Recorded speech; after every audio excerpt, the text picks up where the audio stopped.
adeeq raashin oo isugu jirtaan noocyo kala duwan ayaa la soo gaarsiiyay bukaan jiifka isbitaalka Laascaanood waxaana ugu deeqay ururka wadaniga ah ee dugsi una dhaqdhaqaaqa daryeelka dadka qaba xanuunka dhimirka mas'uuliyiinta maamulka isbitaalka Laascaanood oo ka mid yahay Dr. Maxamed Cabdi Buraale iyo ku-simiha isbitaalka Laascaanood Yuusuf Salebaan Cali ayaa ka gudoomay deeqdan raashinka iyagoo soo dhaweeyay cid kasta oo ka qayb qaadata u gargaaridda dadka bukaanka ee ku jira isbitaalka Laascaanood oo aysan jirin cid daryeesha waxaan ku dadaalnaa si habsamiya sidii loo baahnaa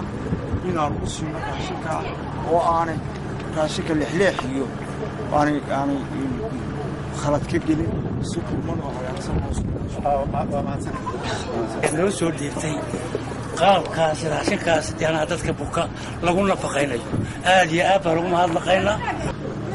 cabdinuur oo ka wakiilaha hay'adda noo sidina oo cibaad celinayna waana ku dhiirigelinayna waxaa yare aad noo soo dirteen waxbayna tarayaan kuwa kalena inay ku daydaan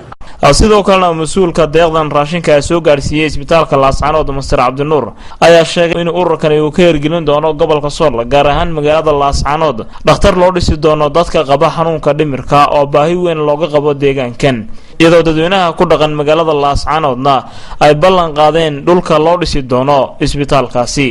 Cabdiraxmaan Ali Ducaale Home Cable TV Laascaanood.